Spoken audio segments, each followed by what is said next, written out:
Welcome to the Grow Patiently podcast. My name is Hugo Trace, and this podcast is all about unraveling the rich tapestry of people's healthcare success stories and understanding what it is that they do, how they've come to be such a great success, and just generally learning from them. So I'm really excited today to be with Sangeeta, and I'm going to just throw it straight over to her to introduce herself. Hello, welcome. Thank you, Hugo. I'm also excited to speak to you because I think that you're a very special person who's going through a journey that a lot of us go through. So, thank you for having me. Oh my gosh, bless you. Thank you for that. Yeah, well, you're very welcome, and I'm excited to have you here. So let's dive straight into it. Um, why don't you tell the viewers a little bit about your story into healthcare, maybe? I know it's a very long and winding road, to use the Beatles lyric, but yeah, why don't you fill us in? How did it all start, and how did you get to where you are now? So, I was really on the path to singing, dancing, art, and competitive sports. And I was educated around the world and ended up in an Indian hospital because I ended up in a coma after getting an injection for cholera because I was going to compete in the 200-meter race. I was an athlete. And it swayed me into thinking about healing arts and medicine. So when I came back to the United States, I ended up pursuing an education in first computer science, then electrical engineering, and then finally medicine. So I went to University of Maryland, got my medical degree. I went to Georgetown and got a residency and certification in obstetrics and gynaecology and started practicing private practice in Washington, D.C. when I realized that it wasn't fulfilling me. So I joined a nonprofit called Engender Health and worked with the Safe Motherhood Project, where I got to work in Kenya and Tanzania, Morocco, India, Bangladesh, Nepal, and many other countries, mostly on foot and mostly with traditional birth attendants. And it was that experience that really allowed me to understand that the toolbox of options in health is a lot wider than just pharmacy and surgery, and that it has a lot of other things that these traditional birth attendants are using that are working just as well or are working. So when I came back to the United States, I shifted my practice from conventional to integrative and developed a system, which we can talk about later, that ended up being pretty simple, a 5-point model system, and opened up a clinic in Orlando. I, in that clinic, have seen 15,000 plus patients. We've had 50 plus clinicians, integrative people, Oriental medicine, chiropractor, nurse practitioners, doctors, DOs, crystal people, sound people, energy workers, just the whole gamut. And also have trained thousands of doctors in the United States and even in UK with just integrative methods and hormonal methods and things like that. And lately, I have shifted from that because I realized that regenerating yourself is simple, and I've shifted to really empowering people to be in the driver's seat for their own health um, with simple tools because I feel sometimes functional medicine and integrative medicine, but it's more useful if you at least adapt and adopt some basic simple things. So I'm currently board certified but in OBGYN and board certified in integrative medicine and very excited to be here to share with you. Well, thank you for sharing all of that, really. That's quite a whistle-stop tour through quite a career. There's so many things that, I mean, we've already spoken briefly about a few things, but there's so many things that I want to speak about. I think probably the first thing I want to touch on is what sort of, because people who are listening may well be people who are healthcare practitioners, for example, and Mhm. a lot of them are working within the traditional model, as sort of modern society would call it, the traditional model. And I wonder whether they'll be thinking, oh, that's interesting that you had this big change. So I wonder if you could shed some light on those times when you've realized that there's something that's far greater than what you're currently doing in the so-called traditional model, and and how you then changed your practice. Well, I mean, I think everybody, including practitioners and people in medical sort of families, know that the first thing you do when you're not feeling well is reach for the tea with ginger or reach for the lemon honey. We're we're programmed and already it's within us to always look for approaches that were passed on by our grandmothers. I mean, it's really funny because I'm an OBGYN, and if you look at the literature and the practices in OBGYN, they haven't changed in a long time. And as you look at them when they were founded, they were mostly things that you heard from your grandmother. There weren't big randomized studies on them. So inherently, each and every one of us is really oriented towards natural methods just to begin with.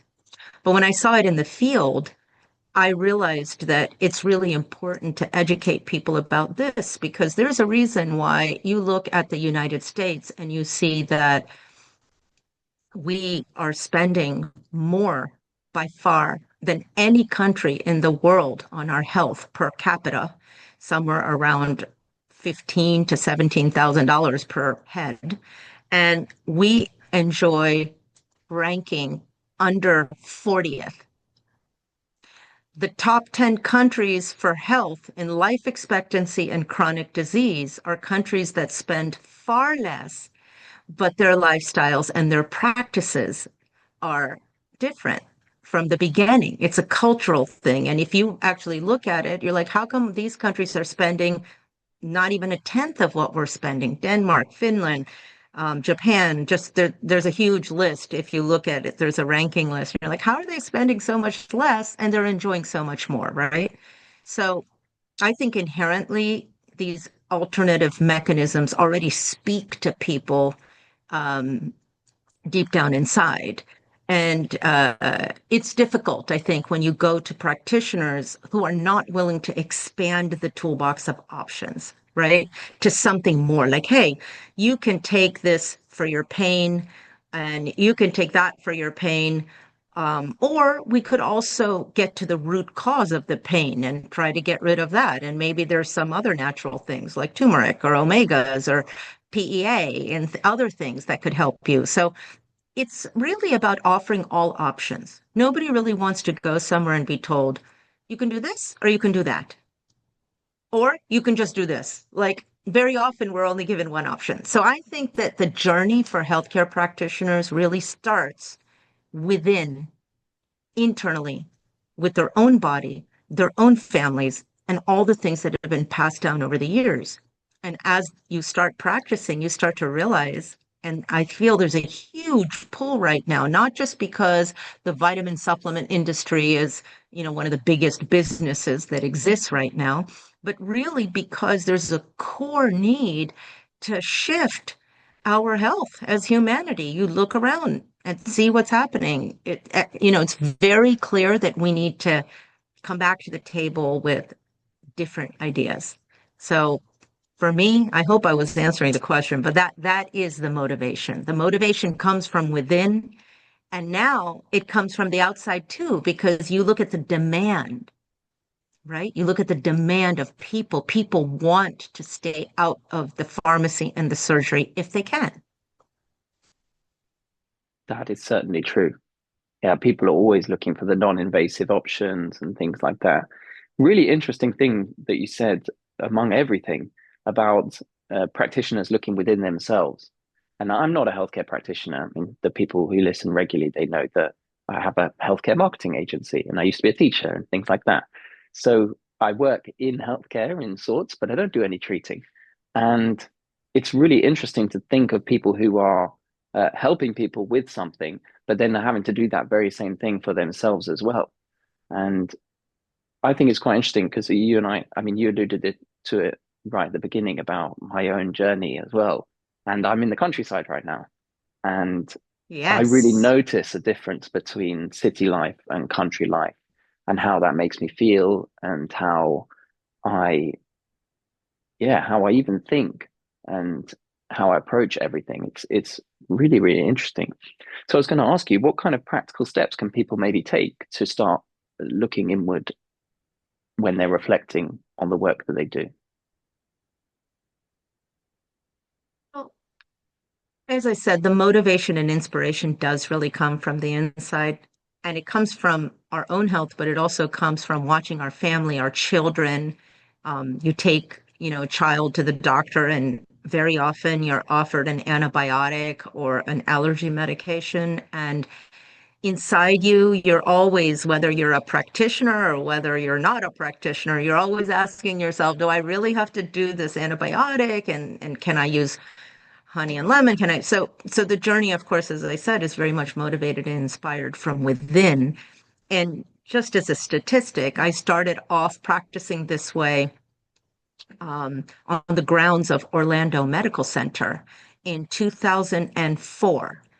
And I had 5 patients the very first month because honestly, I didn't really know what I was doing. So it was great. I had 1 patient per week. I could read the books. I could call the compounding pharmacy. I could call my colleagues and I could figure out what to do.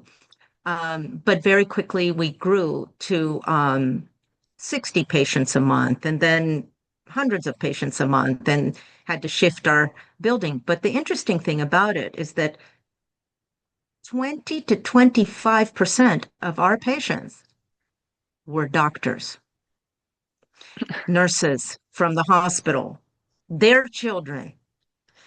So that tells you what's happening. And the question you asked about, how people do this shift is right there. Start understanding that most of these things are now scientifically studied. And we don't need a lot of science to know that you need to get in the sun every day, watch the sunrise. We don't need a lot of science. I mean, but we have it, but we don't need it. So as people practice on themselves, they start to offer to their patients.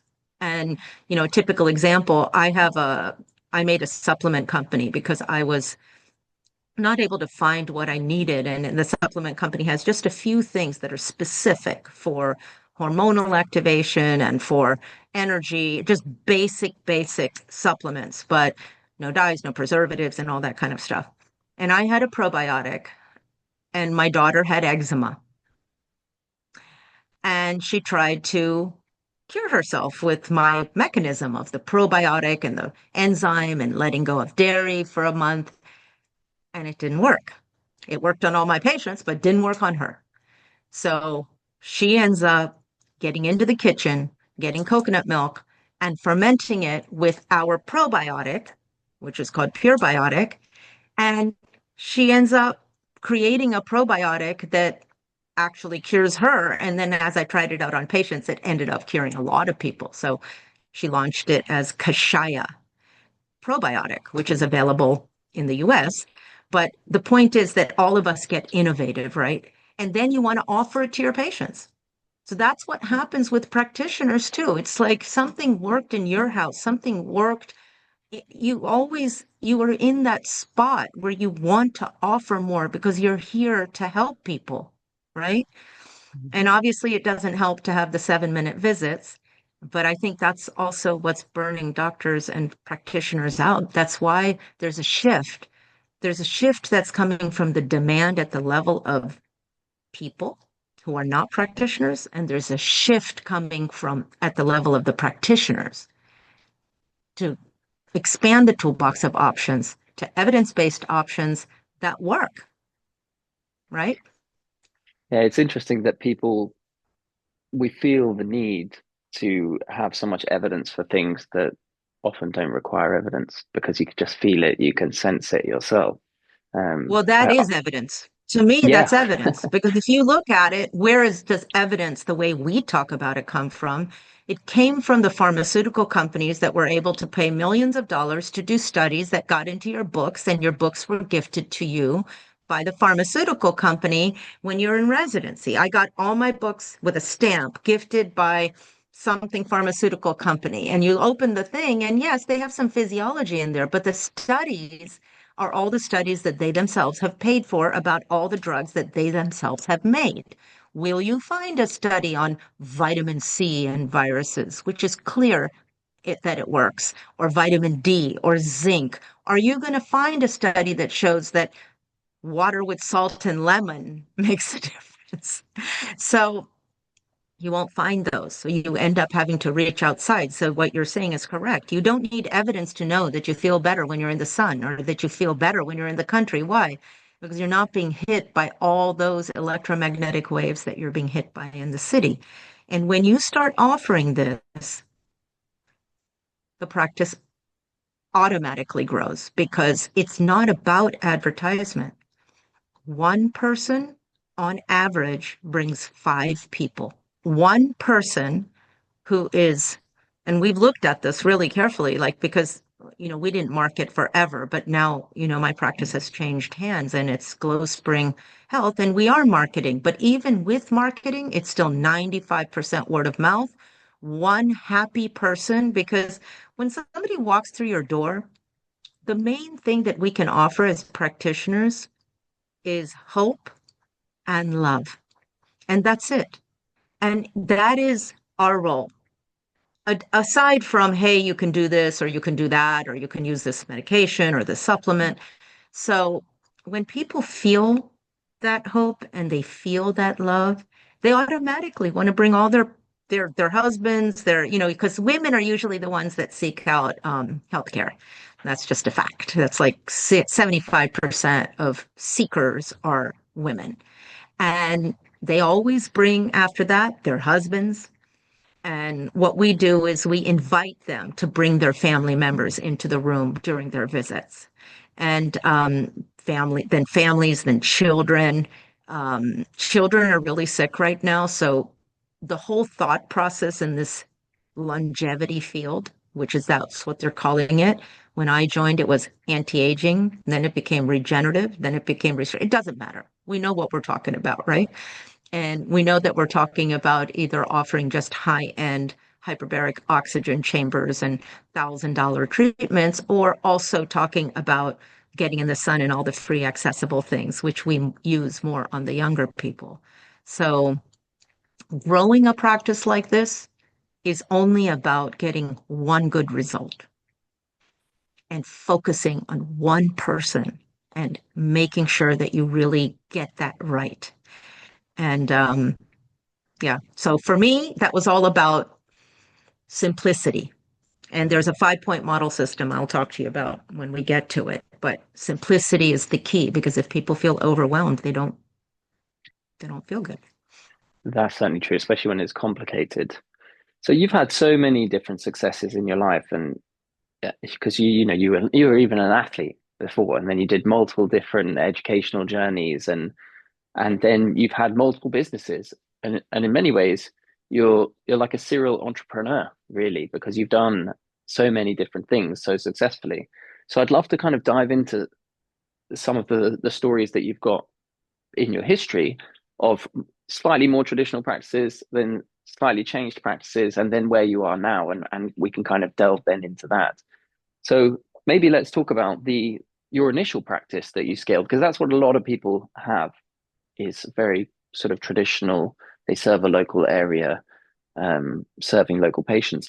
I'd be interested, you've already touched on how you grew it, but I'd be interested to hear about the story of it growing, and I guess the eventual story of you thinking it's time for me to do something different.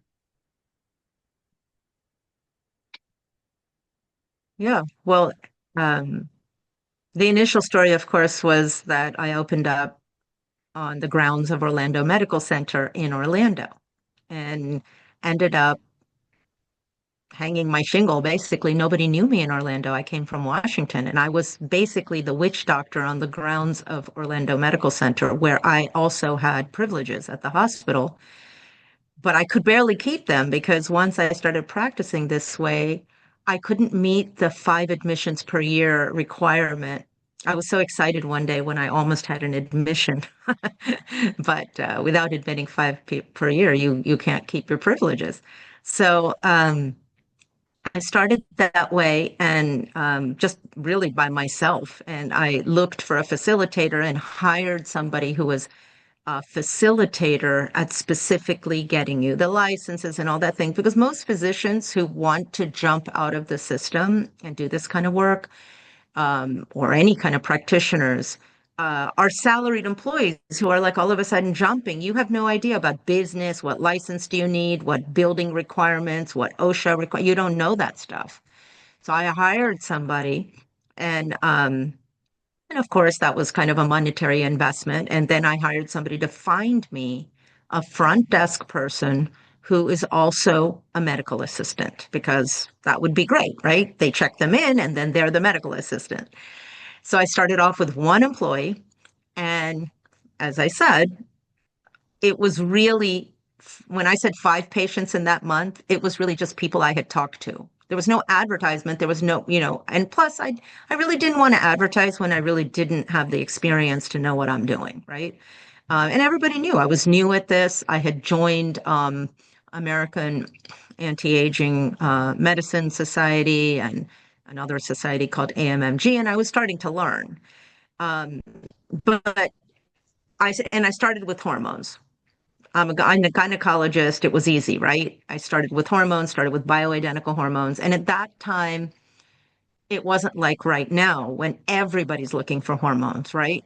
Right now, that's a different story. I started off in a time when uh, you really had to convince people, and I never did any convincing. So there were very few people who would come in and say, "I want hormones." I've read Suzanne Summers' book, "I Want Bioidentical Hormones." Um, and as I told you, one word of mouth and one feeling of hope and success ended up leading to the next one. And where was that success rooted in? It was rooted in the simplicity of the program, because nobody wants to walk out of an office, even if it's a functional medicine or whatever you want to call it type of doctor, with a bag of supplements and a whole page of steps that they have to take. It is an automatic fail. And for me, what drove me to this, the simplicity or the ripple that creates, that little drop that creates the ripple effect, is that I myself am absolutely incapable of taking more than 3 supplements a day. And yeah, like as soon as it gets above 3 bottles or 6 caps, it's not going to work. So I have to bring it down. And I find that that's actually where most people are, you know? So I developed a system, and the system has to be simple. The system was correcting 5 foundational things, which are hormones, I told you, nutrition, detoxification, heart, mind, and physical body oxygenation. And out of these 5, the most important one ended up being the heart mind, because it's the emotional nervous system that drives all the other 4 areas to either function or not function. So the heart mind is something that is really out of sync right now in modern life. So when we ended up adding a basic program like this, we always started off with a simple thing. The first thing you do is take care of the heart mind, slow down your nervous system. And we ended up adding acetyl taurate magnesium, which I could only get from Belgium. That's why I opened my own supplement company. And we could get progesterone, bioidentical progesterone. So within 2 weeks, people feel better. That's the second principle. People are told, oh, after 3, 4 months, you'll feel better. Nobody wants to do a program for 3 or 4 months if it doesn't make them feel better within 1 week. Within 1 week of starting the program, you should be sleeping through the night, no irritability, no anxiety, no panic attacks.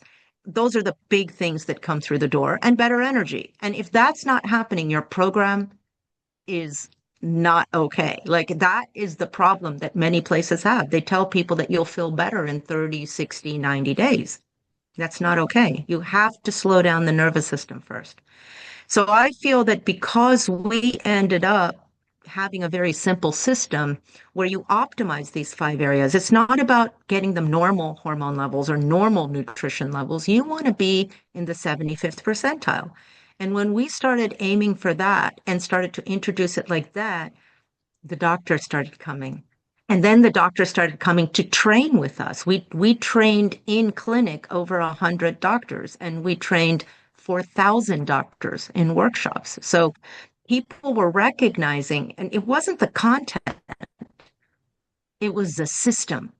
So the first thing I told you about building the practice is make sure that you're providing love and hope. The second one is make sure that you have a framework that is easy to understand. I'm sure that what I just told you about those 5 areas is not rocket science. That's easy to understand and easy to deliver to the point where you don't even need a nurse practitioner or a doctor to deliver this. 4 of these are delivered by regenerative health coaches, which I opened up a program and trained many regenerative health coaches. So I would work and the regenerative health coach would take over and get them to figure out how to breathe and use heart math and simplify their life. Get them to detox at least by getting on a probiotic and drinking 100 ounces of water with salt and lemon. Get their nutrition right by teaching them about food and maybe taking 1 or 2 supplements, not 10 or 12 supplements. Um, and teaching them the tools, because the idea is people want to hear that you are going to empower them with tools that will allow them to be in the driver's seat for their own health and not have to rely on you. Because the first thing people think is, okay, I'll get this started. I'll feel better. Do I have to do this forever? Do I have to keep coming here and spending thousands of dollars forever? No. Because if you master the lifestyle pieces, you won't need that magnesium anymore. You might not need that progesterone. Do you think that people in the blue zones and long living places use hormones? They don't. It's the lifestyle. So we really, when we tell people that, they light up. Because one of the big fears coming into these kind of practices that are all cash practices at the moment is you'll be poor by the time you're done. you know? So yeah. So the first principle is the love and the hope, and the second principle is to make sure you have a framework and a system that is so simple that it can be rolled out by coaches that you've trained. Mm. It also makes your practice, instead of one of many, it's one of one, because the system that you have is your own bespoke system. So even though other people may have similar points to it, they can immediately see you as a differentiator, which I think is quite interesting. I mean, that's a marketing move, really, but I'm sure it was not necessarily Yeah. intentional. I But mean, I No, it was because most practitioners that go to these conferences come back with 1,000 pieces of information, maybe even a certificate as a fellow of the program or a diplomat of the program. But after spending 30 hours and $3,000, they're not able to necessarily know what to do with the first patient because there's so much complication to everything, right? Like a gut protocol. A gut protocol should have 2 steps. And it should work in 75% of people with 2 steps, not with 12 steps. So people started seeing this because I became a faculty member for all of those organizations I mentioned. And I was actually one of the main faculty members for almost 15 years. So people got to see me present these simple things on the stage. So simplicity, even so that business was built from that. There are many clinics around the United States that took that piece of the model and started their practice based upon it and started their practice based upon what they saw in our clinic, which was the love and the hope that happens from the moment they walked in the door, right? The way we treated people. Um, and that's also the simplicity. And I always call it the ripple effect. It's like a core principle in my life. It's like simple elegance, one drop, big effect. That's how I launched MD Prescriptives, which is my supplement company. When I started doing thousands of nutritional tests, I learned that everybody needed certain cofactors to activate the hormones. They don't work without the cofactors. For example, Thyroid needs zinc, selenium, iodine. Progesterone needs B6 and magnesium. Testosterone needs zinc and magnesium. There's just a whole bunch of them like that, right? Um, so, and people were not getting it from their diet because I was doing the measurements in intracellular measurements. And it's because our soil has been reported to be 50% less rich than it was, 50 years ago. So people would walk out of the clinic with 5 bottles, 50 of zinc, 400 selenium, 1,000 iodine, active B vitamins, and 500 chromium. And that was ridiculous because nobody can keep up with that kind of thing. So when I went around asking supplement companies, can you put this all in one bottle? Nobody was really interested. So I just made it myself. And it was so easy to make because what I did is I took all the junk out. I took the mag stearate, the preservatives, the gums, the dyes, the fillers, everything out. And everything fit in one bottle. It just took that one step. So the simplicity of the supplements also, MD Prescriptives has 3 major supplements that are basically life changers for people who are needing metabolism and energy. There's Essentials Multi, which was made the way I told you, acetyl taurinate magnesium, which slows down the nervous system. So you don't need to take vitamins. So you don't get depleted. And then the third one was Adrenal Forte, which activates adrenal thyroid, which is the disease of the 21st century, which all of us are low because we're being bombarded by everything. So literally with 3 things, you can turn your life around. So all of a sudden, so I guess the principle that I would say for business is how simple can you make this? Yeah. Do you offer far infrared, hyperbaric oxygen, iTherm? Do you offer all those things? Yeah, sure. We offer them. Do we offer aesthetics? And yes, we offer them. But what is the minimum thing you have to do to feel better and have a health span? Is it really consist of all these expensive things? Or are there simple things? Are there 1 or 2 supplements you can take? That's what I think is missing. If you look at the system and you start following people who are in the longevity space and they've started sharing their supplements, what they're on, you fall over. That it's expensive and it's ridiculous. It's like not many people could keep up with that. So for me, I take 4 supplements. I take, and I don't take them every day. I take 3 every day, but I don't know which 3 they're going to be. They're going to be the ones that, but the point is that we have to understand that the biggest thing about supplements is you don't need them if you balance your life and slow your nervous system down. And when I tell people this, they understand because otherwise it's like you're just telling them to buy stuff. Buy this hormone, buy this. So that mentality of really wanting to serve the person as if they were you. I don't want to walk into a clinic and find out that I have to take 10 things to do the program and feel better. So I think Interesting. that's where it'll head. I think this whole longevity space with all this expensive stuff, that's not going to be where the masses are going to get better. And that's not going to be where people are going to really flock. It seems like everything is getting more and more and more. It's like everything's more complicated in every area, and there's more of everything, and there's more of more. And it's interesting the comment you said about the disease of the 21st century. And I know we've already touched on this, but we are in a bit of a mess at the moment. It seems, certainly feels to me. We're in a bit of a mess. Yeah. And I know Yeah. you've moved to a blue zone. So that's really interesting. Maybe just quickly tell people what is a blue zone for people who don't know. And I think a lot of people, the way you phrased it to me before was that a lot of people think, oh, what can we learn from them? They think it's one thing, but actually it's something different in your experience. Yeah, I've been really fortunate in my life. I told you the story about getting a deadly virus and being in a coma in a wheelchair that turned me towards healing. And then I had, another parasite that really almost killed me, and the system couldn't fix me. I was fixed by giants in energy medicine. I use a lot of energy medicine. Um, the third one was when I hit total adrenal burnout from teaching thousands of physicians, seeing a bunch of patients, and just formulating all these protocols. And I crashed and I was on my back. I went to Costa Rica because my daughter was in school in Monteverde there. And I thought, okay, I'm just going to get better, just sitting here getting better. And I started to learn about um, their way of life.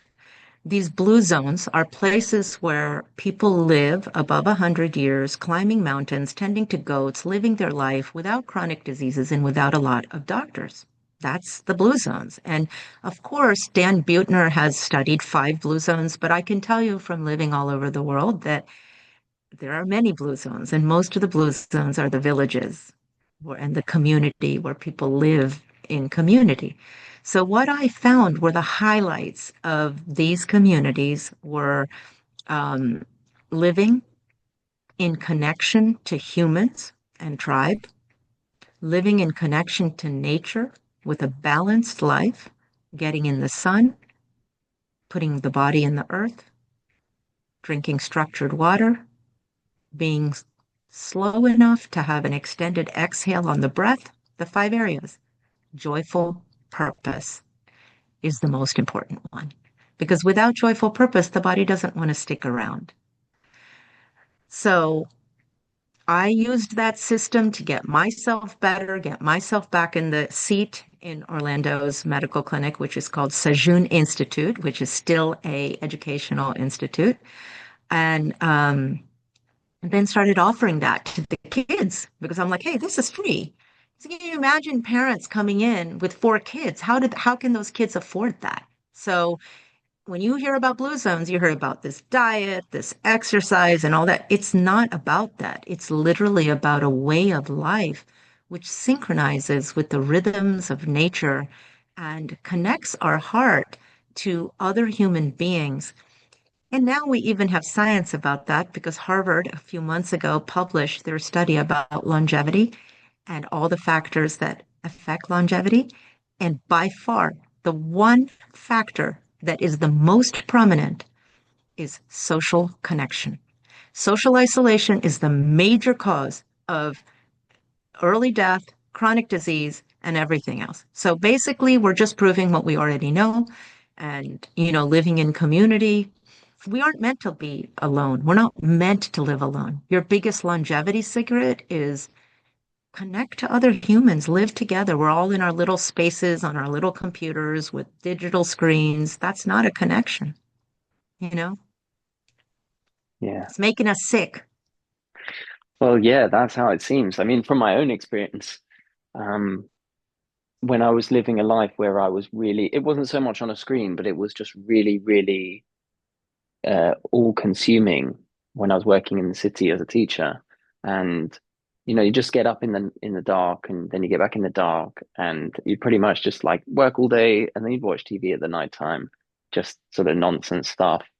And suddenly, sort of 7.5 years later, I was just like, whoa, I can't do this really any longer. And what's interesting is that I see loads of people who either are trying to make that jump into my space, which is like the online business space. I know it's not necessarily the answer, but it's something that people are looking for as an answer. They're thinking, I don't want to work in finance and I don't want to be an accountant. I don't want to be a doctor. And I don't want to be whatever the others are, a lawyer. That's my sort of family background. And and they're looking for some other answer. And it's usually the reason they think about online is because they think, oh, this is something that will give you the freedom to live in different places and experience different things, which it really does. I mean, there's the other side, which is you spend a lot of time staring at a computer screen. But it's great for me because it means I get to move around. Like right now, I'm in a place called Chichester. And I get to enjoy the autumnal leaves. And I told you that in Chichester, it's a very quaint city. I don't know that well. If anyone's listening, they may know far better than me. But a lot of it still looks how I imagine when they first designed a lot of it, and they've kept so much of that old architecture. And the population seems to be quite a lot older than me. And I told you, they all walk around the city holding hands. And I actually, since speaking with you yesterday, I was Beautiful. looking, yeah, yesterday I was looking for a restaurant and there's a chain called the Ivy. It's like, I mean, it's just a chain, but it's a kind of high-end chain. And I know they have one in Chichester, so I was thinking, okay, I'll go down there because my wife was working in the theatre. And I was looking at some of the other restaurants on the way, and they were all really quiet because it was Wednesday night, although it was bonfire night, which is where we celebrate this thing in the UK. And yeah, I went past the Ivy, and it was absolutely rammed full of people who were definitely 65 plus, and they were having a Tina Turner night or something, and they were all waving napkins in the air and things like that. I thought, right, I've got to go in there. So I just sat and I had a meal by myself, watching a little bit of these Tina Turner people, and end up chatting to the couple next to me. The guy said that he lived in Hyde Park Corner, which is right in the center of London, and he moved. He's now 72, I think he said, and he's moved to Chichester. And he said, "Yeah, and I'm 72." And I just thought, "You're 72." He looked so well. I was thinking, it's like the goals for looking like that at 72. And he said to me, "Yeah, well, it's the life down here. It's the sea air because we're quite close to the sea as well." So anyway, I sort of rambled on, but it's just I think that there's a lot of people trying to look for some new answer. Some people are looking at AI and like a deeper, going deeper into the thing that maybe is not giving the answer, and others are finding it elsewhere. So it's certainly something I resonate with. What's it been like though since you moved to Costa Rica? I mean, I love Costa Rica. I went there, like I said, it's such a cool It, place right next to the volcano. What's it been like for you? well, the first thing I can tell you is that you can pretty much have a balanced life connected to humans and nature anywhere. It doesn't have to be Costa Rica. Costa Rica, just I got a connection because my daughter lived there. I spent 20 years before that in Florida, and the simplicity could be there too. But it is very much about the people around you and the energetics of the way you live. So in Costa Rica, where I live in Santa Teresa, which is a surf town, the roads are not completely paved. So start there, which means you're driving at 10 miles an hour max, which means your life is a little slower.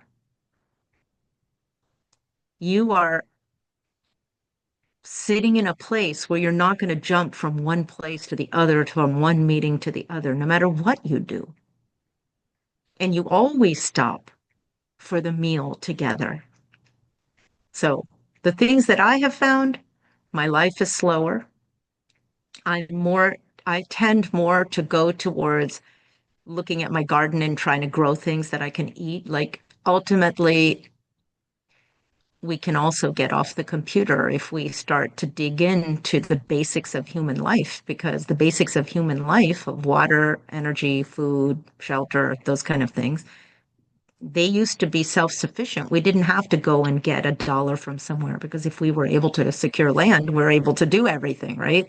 So I find myself spending much more time doing those things. And that means that when I do get online with my patients, which I do see patients still on Mondays and Tuesday, and I get on things like this, I'm fully present and excited to do it. I don't feel like I'm dragging or like I'm depleted. My life, I've balanced it out. And in the process of balancing out, I also had to downsize my needs.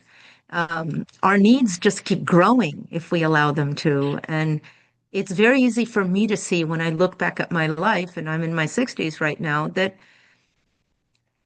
the simpler the things are, the better the life we lead because it's about the life instead of working for that next car or that next television or whatever it is.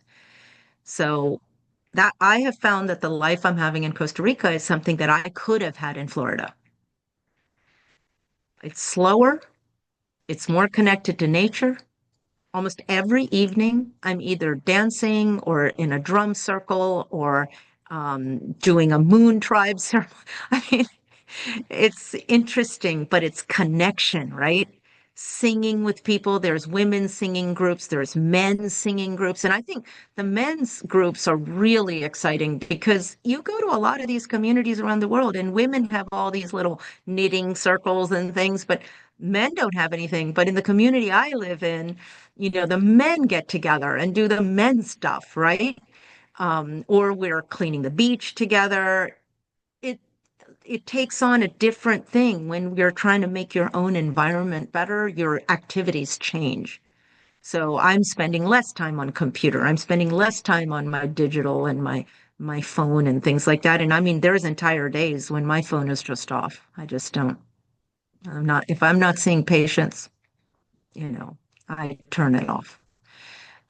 So I think that it's a matter of what clicks inside you. It's not the same for everyone. Some people take their entire crazy life to the jungle and keep that up, but it's hard to keep that up there, you know? It's all about how we choose to balance our lives. And did we recognize that our nervous systems right now, sympathetic overdrive, is present almost across the board in everybody? When I started in 2005, 5% of all people had adrenal thyroid insufficiency, which is the base of the hormonal triangle. The top is testicular ovarian activity, but the base is adrenal thyroid. 5%. And now 95% by labs are depleted and sitting in the 20th percentile or the 30th percentile. So we have shifted in 2 decades as humanity. Our nervous systems are constantly firing and burning through nutrients that we barely have because our soil is so poor, right? So what am I motivated to do? Enrich my soil, grow my own food, because I want to leave something better. Every moment that I have right now is spent leaving something better for your generation, for what comes after, for those look 100 years down the road. And then you Yeah, realize, what should my energy be spent on? That'll be 5 or 6 generations down the road. What are you leaving for that? What do you want to leave? And that's what's motivating me. And I think that's what motivates a lot of people. So when you ask me what my experience in Costa Rica is, it's because I'm surrounded by people who have the same ideas. So we're all like joining hands to do this environmental thing or to make sure that we're inclusive. You see, the solutions in health are exclusive. They're for the rich right now, the functional, restorative, all that stuff. But what if you bring it to the point where everybody can access it? What an impact, right? So that I'm working with a group called NUMA, which is Humanity Through Connection. And one of our big goals is to do projects that are accessible to everybody. Because you go into some of these places and there's a big division that's occurring, the haves and the have-nots. That is happening all over the world. And we won't survive that way. There's no mechanism of, so we're in a near death experience, which we are coming out of with the ascension of our consciousness, the growing of our heart. It's not coming from there. It's like there's a movement. So I'm excited that I'm here in this movement, and I'm excited to see people like you who are considering different options in your life and not just following the lemmings. You don't all yeah, have to be a lemming. And it's not easy though because you get the life sold to you. You essentially get it marketed to you, really, um, by people like me, encouraging you that you should have this and you should have that and all these different things that you should strive to towards. But yeah, it's interesting what you said about thinking about what you leave behind as a legacy and things like that. Because I mentioned to you as well that I'm always thinking of new ideas with business, thinking, oh, wouldn't it be cool to do this? I get that very shiny object syndrome. And people say I should just be focusing on scaling my that's so business as I cute. have it. Yeah. But I get this idea that, oh, wouldn't that be so fun to set this thing up? And I've really been toying with this idea about social media, and I, it just kept coming to me about, oh, it's a problem that my clients have and that people in my industry have, which is very difficult to, not difficult, but it's very time consuming to create content, and it's free advertising and all this kind of stuff. And I basically came up with an idea with some AI developers to, this is the negative take on it, but to accelerate the output of content just dramatically for a minimum amount of effort. And then I just thought, well, that would be a good idea. And I'm sure, I'd really benefit from it. Loads of people would. I mean, scaling is a whole different game. But I thought, am I really going to do that? Am I really going to create this idea where where a single person can release like 1,000 pieces of content in a month really, really easily. So then everyone will do it. Um, and I found it hard to believe that that would be a good idea, especially with the business idea that I told you that's not mine, that someone was saying online about many more businesses are being created where people are offering services like hanging out or going for walks with people. You know, they run an ad saying, "Oh, my name's Hugo and I'm in this area. Happy to walk with you for an hour and just chat, So and cute. I'll bring my dog." So Yeah. cute. Yes, yes, so cute. Yeah, it's a we're at a precipice of decision, and I don't think that social media is um, necessarily a negative thing. Especially, I learned that lesson because I never really was on social media. And when I shifted from being in the front of thousands of doctors teaching to realizing that the tools were really free and accessible to all, and I could teach them to everyone, my daughter informed me that I could never reach that audience because I didn't have that audience unless I got on social media. And so I got on social media, and I don't know if you've seen my Instagram channel called Take My Power Back Initiative. It's all about like tools and things that you can use to get in the driver's seat. And we create a lot of good content. But in order for it to reach more people, you have to market it. And I'm not marketing it right now. I'm just like making content and saying, I have content. If someone sees it, it'll create a ripple or something in their life, maybe.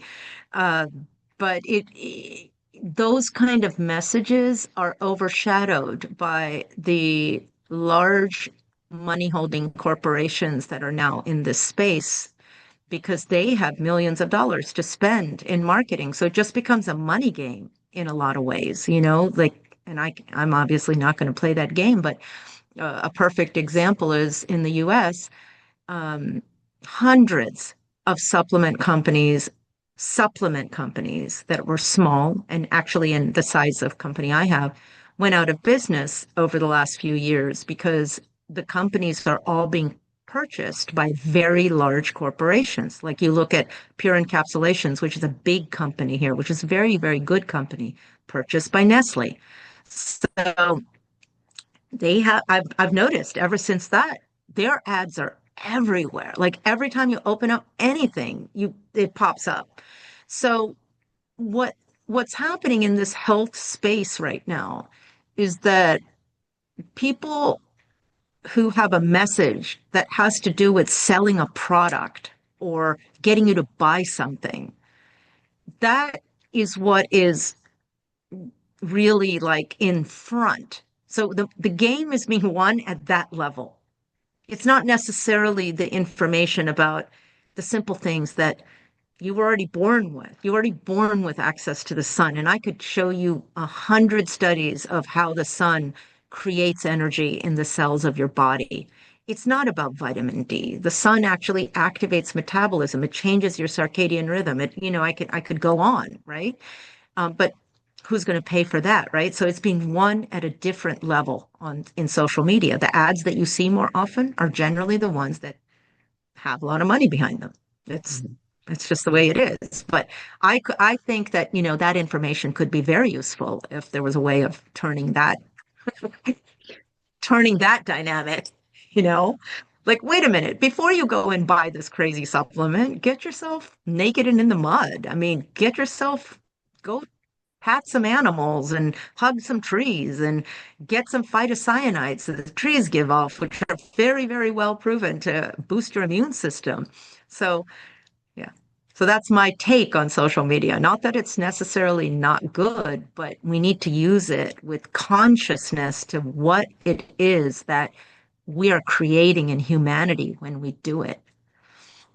So it's I mean, I don't actually have the cash flow yet to really promote my social media, but there are a lot of people like me who are putting out messaging and messaging and messaging about how you empower yourself. It's not just me, it's a lot of people. How do you empower yourself to get in the driver's seat? And if that was able to like be at the top, I think the world would be a different place. It wouldn't be about buying one more thing. It would be about taking our power back. That's why that thing is called Take My I Yeah, power back. there's the marketing piece. Um, yeah, it's an echo chamber, really, isn't it? It's whatever you watch more of, it gives you more of. So you need to somehow get yourself in front of those people. Then, as they watch it and they enjoy it, it comes back to them. But it's hard when people are obviously paying to jump in front of the queue, and they can pay endless amounts, especially if they're really owned by a massive company like Nestle. I mean, the idea of going toe to toe with them is terrifying, really. So, okay, let me ask you this. Yeah, but Um, all the companies, like allergy research, all the companies have been, like allergy research was bought by the people from Kikkoman soy sauce. Huge companies, Kraft, they're all getting into the vitamin and supplement and longevity space. yeah, So, well, they go where they can make the money, I suppose. yeah, it's billions of dollar industry. Yeah. So I was going to ask you, um, because also we're probably drawing towards the end. I know that we could chat for ages and ages and ages. Um, but I was thinking, I usually ask people what would one piece of advice be to give to yourself 20 years ago or so. But I was thinking maybe it would be interesting to hear what your one piece of advice would be to any other healthcare practitioners or medical practitioners who are maybe thinking that there's something more that they could or should be doing. What would you what would you either advise them in terms of their thought process or what they could do next or what they could explore?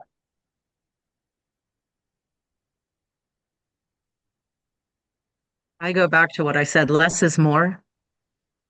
Get really good at getting a result with the least number of steps and the least number of supplements that you can use. And then you've got something.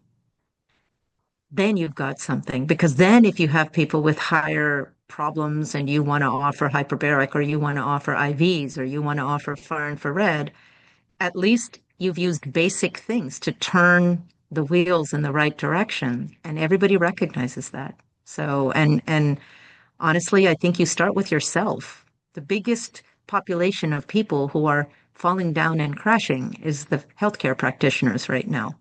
At least in the United States, they're dropping like flies. They're either retiring early, quitting, or just dying, or committing suicide, or quitting. You know, and it's because of burnout. And I feel that it's one of the reasons why I'm inspired to do health retreats for healthcare professionals. Because I'm like, we need a lot of love in that space. And so my advice to anybody getting into this space is love yourself. Get yourself regenerating first before you start rolling it out to anyone else, and make sure that the whole team that you're with is following the lifestyle.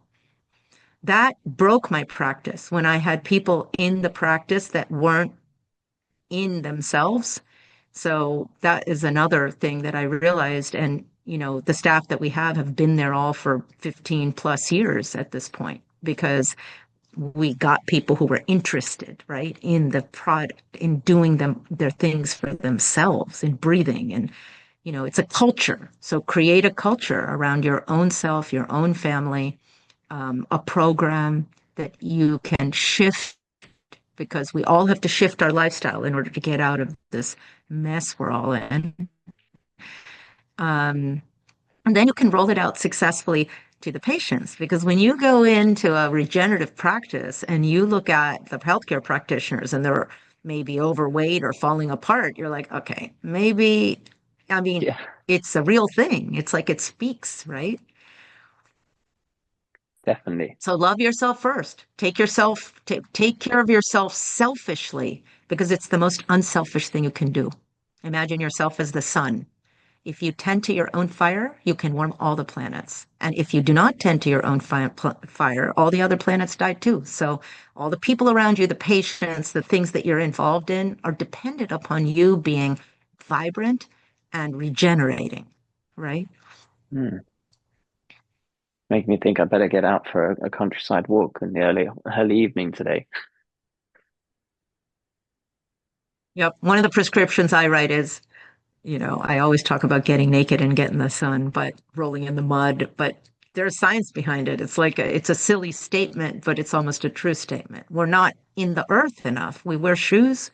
We're shielded by our houses. We're yeah. Yeah, that was such an interesting thing when you said that to me before about how we sort of boxed ourselves away from the earth, and we're all in apartments or in houses on the floor that's been raised from the actual ground, and we walk on our rubber soles until we get into the car, and then we take on the train, and we don't really ever hit anything except for the breath.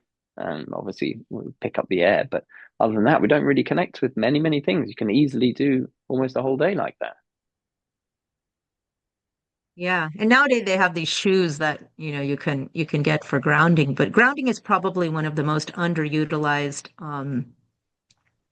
power hacks, if you want, because the science shows that it immediately reduces inflammation in the body.